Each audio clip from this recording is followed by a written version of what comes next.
Assalamualaikum warahmatullahi wabarakatuh. Hari ini kita bertemu lagi dengan pelajaran TDPLK. Nah, bagaimana, masih semangat? Setelah weekend kemarin, semoga masih semangat ya. Untuk hari ini kita akan membahas mengenai alat pendukung yang bersifat gelas dan juga non-gelas.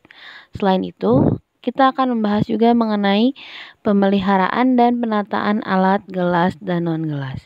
Untuk lebih lengkapnya, mari kita langsung ke materi.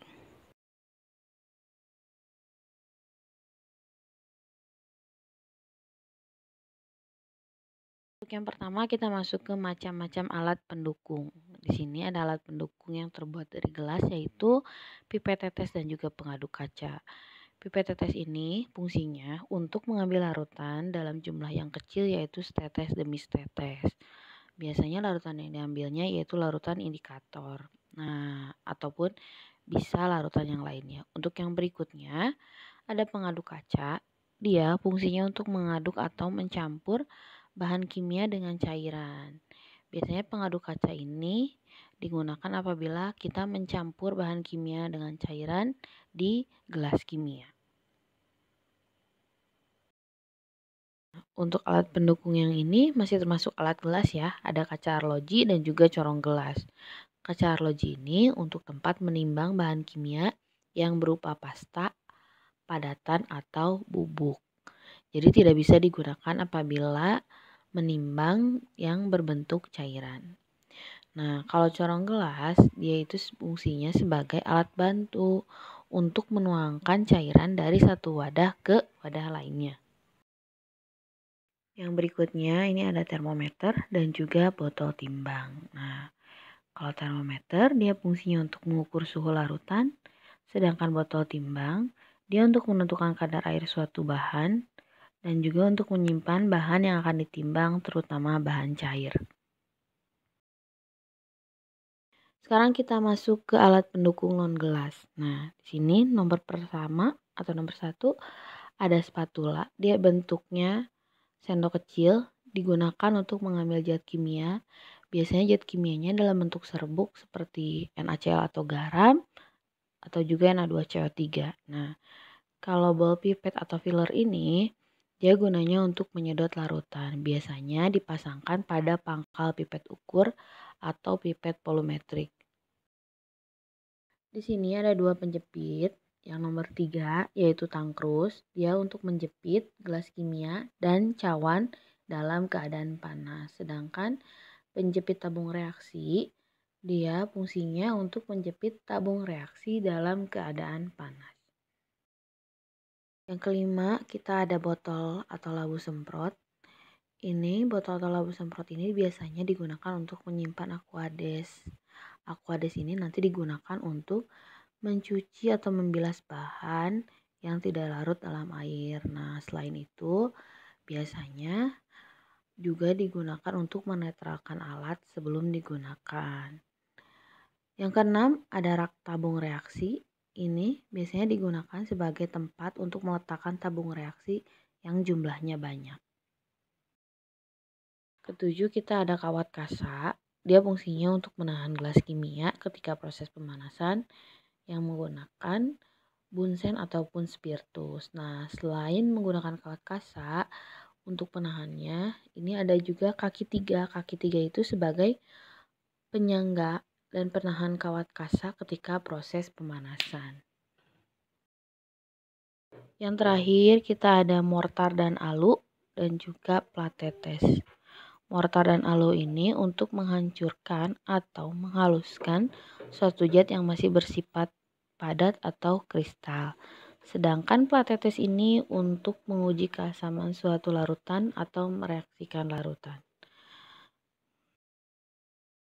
Berikutnya kita masuk ke pemeliharaan alat laboratorium kimia.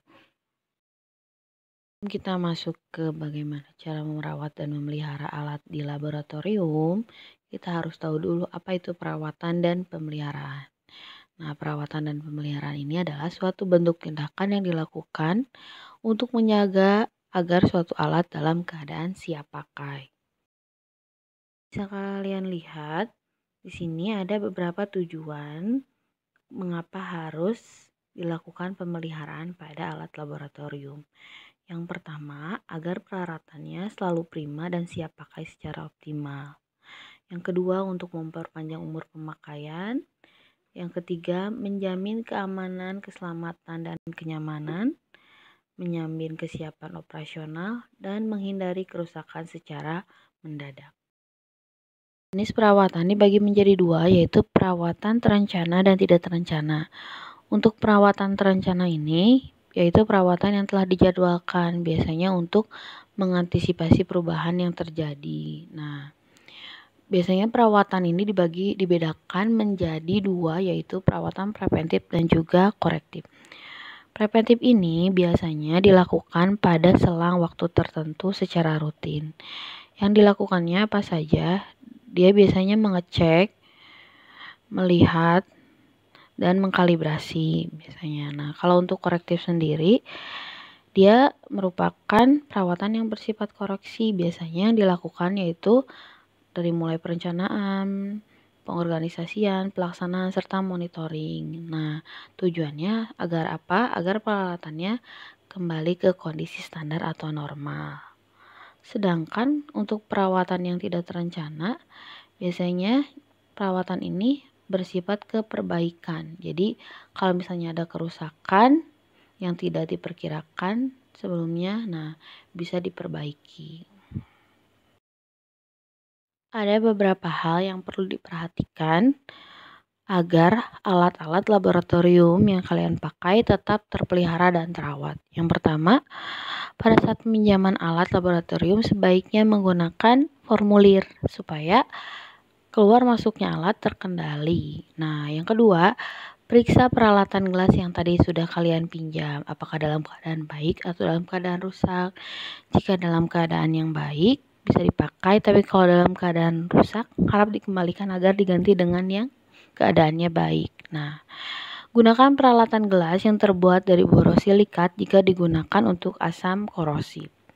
Keempat, saat mengaduk larutan dalam wadah gelas, usahakan pengaduk dan juga wadah gelasnya tidak bersentuhan sehingga menimbulkan bunyi. Hindari pengaduk yang memiliki pinggiran yang runcing. 5. Pada saat kalian melakukan proses pemanasan, pastikan alat gelas yang digunakan tidak retak dan suhu dinaikannya harus secara bertahap. Keenam, peralatan gelas sebaiknya dicuci pada saat sebelum dan sesudah digunakan supaya tidak ada zat yang tersisa dalam wadah sehingga menimbulkan kerak. Yang ketujuh, kita harus melakukan inventarisasi alat gelas secara periodik untuk mengecek apakah ada alat yang rusak ataupun terkontaminasi. Nah, kedelapan, kalau misalnya ada alat yang rusak atau pecah, sebaiknya dibuang dalam wadah khusus yang didesain tahan bocor. Sekarang kita masuk ke bagian penataan alat di laboratorium kimia. Kalian lihat, maksud dari penataan itu ialah proses pengaturan alat di laboratorium agar tertata dengan baik. Nah, untuk penataan alat ini berkaitan erat dengan keteraturan dalam penyimpanan maupun kemudahan dalam pemeliharaan. Berikut ini tujuan dari penataan alat. Yang pertama, supaya alat-alat tersebut tersusun secara teratur, indah dipandang juga. Nah, kedua, mudah dan aman dalam pengambilan. Jadi, tidak akan terhalangi ataupun mengganggu peralatan lain pada saat kalian mengambil alat sehingga alat tersebut terjatuh. Yang ketiga, terpelihara identitas dan presisi alat. Keempat, terkontrol jumlahnya. Nah, untuk menata alat ini ada beberapa hal yang perlu diperhatikan. Jadi, kalian tidak boleh asal menata alatnya, tapi harus dilihat dari fungsi, kualitas, keperangkatan, nilainya, kuantitas, sifat alat, bahan dasar, bentuk, dan bobot. Jadi, tidak bisa mengelompokkan alat dengan asal. Jadi, kalau misalnya kalian mengelompokkan Gelas ukur 100 mili semuanya 100 mili. Gelas ukur 50 mili semuanya 50 mili. Begitupun dengan alat lainnya. Supaya apa? Supaya nanti kalian mudah dalam mencari ataupun mengambil alat tersebut. Berikut ini contoh penyimpanan alat laboratorium. Untuk yang pertama kita bisa lihat di layar ada timbangan digital. Nah, timbangan digital ini harus disimpan di ruang timbang dengan meja beton dan mejanya tidak boleh terpengaruh dengan getaran. Selain itu, suhunya juga yang digunakan tidak boleh suhu tinggi. Nah, kalau ini namanya pH meter. pH meter ini dia disimpannya di kabinet dalam kondisi yang kering, elektrodanya harus terlindungi dan tidak kering dari larutan KCl jenuh.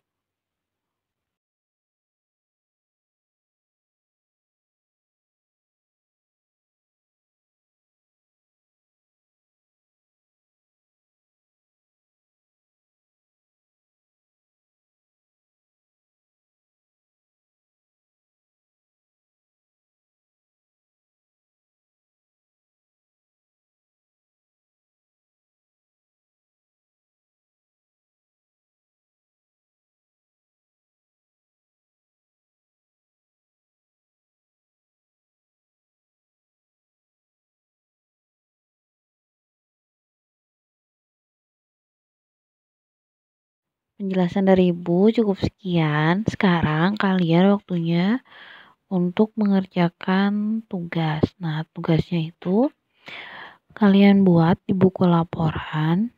Contohnya seperti ini ya.